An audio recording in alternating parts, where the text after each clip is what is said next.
Olá, como já foi apresentada, sou a Catarina Jorge. Eu gostava de partilhar um pouco com vocês o trabalho que fiz na minha tese de mestrado no Instituto Superior de Agronomia, que tem a ver com a utilização de fotografia digital para monitorizar a fenologia do understory no montado.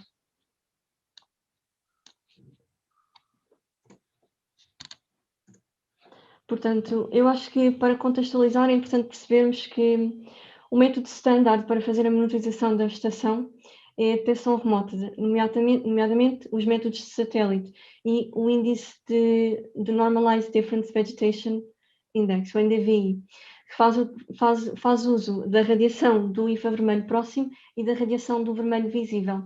Estes métodos já são utilizados há muito tempo e são utilizados porque são bastante eficazes e também muito cómodos, não é? Simplesmente podemos aceder a uma rede na internet e não precisamos ir ao campo e conseguimos ter os dados. Aquilo que proponho neste trabalho é a utilização da fotografia digital, porque podemos ter uma melhor resolução temporal e espacial a baixo custo. Uma melhor resolução temporal, porquê? Por exemplo, o Sentinel-2 demora cerca de 10 dias a passar no mesmo ponto do globo, e espacial porque, obviamente, podemos ter uma escala a nível local. A fotografia digital utiliza também o índice das coordenadas cromáticas verdes, o GCC. Para perceberem, uma fotografia normalmente tem mesmo 3 canais, o vermelho, o verde e o azul, e o que o GCC faz é dar o peso do canal verde contra todos os outros canais dessa fotografia. Os objetivos do meu trabalho era, de facto, perceber se existia uma ligação entre a tendência sazonal do GCC e os fatores climáticos, perceber se podemos substituir o NDVI pelo GCC e quais eram as vantagens e desvantagens de o fazer. O local de estudo foi em Cruz, na herdade da Masqueira do Gru, onde já existe uma torre de medição climática. Foi com esta torre que conseguimos ter medições principalmente de temperatura e precipitação, são nessas variáveis que nos vamos focar.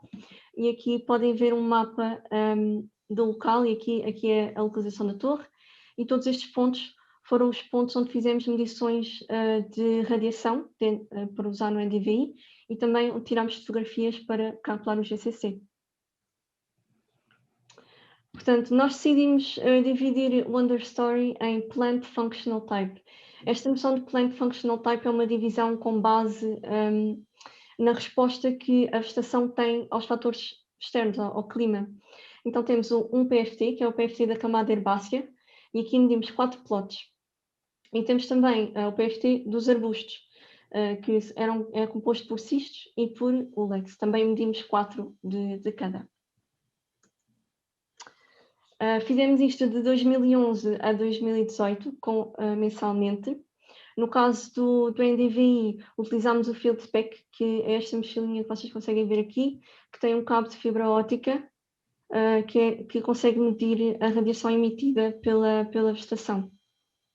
No caso do GCC, o método de recolha era relativamente mais fácil, no sentido em que era apenas necessário tirar fotografias, mas é importante ter em mente que tivemos bastante cuidado na recolha e que, por exemplo, mantemos sempre a vista nada ir para o objeto, lente a 90 centímetros, e no caso das herbáceas, definimos a área que íamos realizar as medições.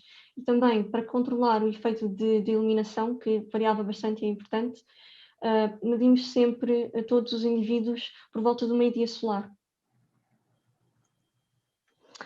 Uma das grandes desvantagens do GCC é, de facto, que ele implica uma fase de processamento antes de podermos ter os valores do índice.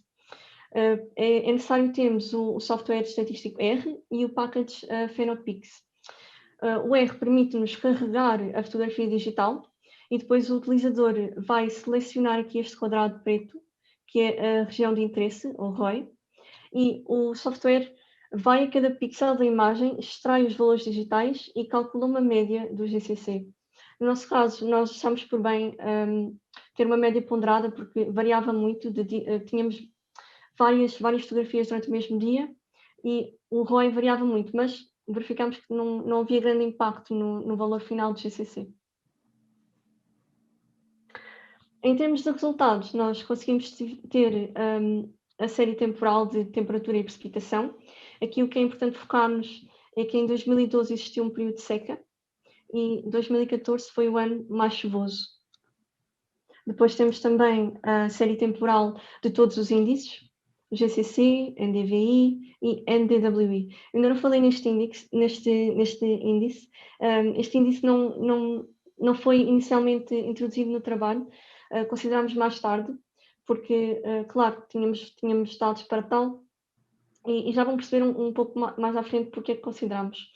Aqui o importante ver é que, de facto, todos os índices, e em especial o GCC, conseguem derivar a tendência sazonal de todos os grupos de vegetação, e em particular o GCC foi bastante sensível à seca de 2012. E aqui vemos também um pouco das diferenças entre cada tipo de vegetação. Claro que a camada herbácea é composta por espécies anuais, que nascem e morrem todos os anos, então têm uma sazonalidade muito mais marcada, como podem ver, enquanto que os arbustos têm estruturas que permanecem no campo de ano para ano e então têm valores muito mais constantes em todos os índices.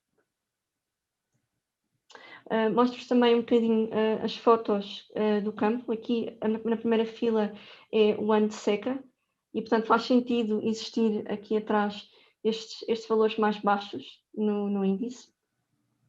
E na fila de baixo temos o ano mais chuvoso. E existe, de facto, uma grande diferença, não é? E cá está, estas são as fotos dos arbustos, que se traduzem naquela linha mais constante na série temporal.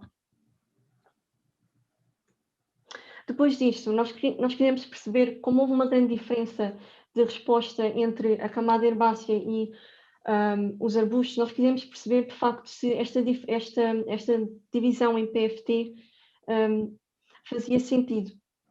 Primeiro, nós fizemos uma regressão linear para cada um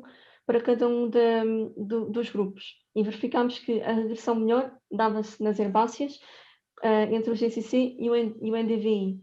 E no cistos e no ULAX a melhor regressão era com o NDWI. Isto é interessante no sentido em que o NDVI é mais sensível à estrutura da vegetação, enquanto que o NDWI, e aqui vou explicar-vos exatamente o que é que mede, ele mede o teor de água que existe na estrutura da vegetação. E é interessante que o GCC, apesar de ser um índice que está a medir a área de verde, consegue também correlacionar-se com um índice que está a medir o teor de água. Eu pelo menos penso que isso é bastante interessante e demonstra a potencialidade do índice para monitorizar. Aqui está a análise da importância do PFT. Portanto, nós testámos vários modelos e verificámos que a divisão em PFT, ou seja, com base na diferença de reação da vegetação ao ambiente, verificámos que essa informação é bastante importante para os modelos e que quando utilizamos GCC e NDVI é importante dividir em herbáceas e arbustos. Quando falamos da posição com o NDWI, até podemos ir um bocadinho mais longe e dizer que na verdade é melhor ter um modelo separado para cada grupo da vegetação.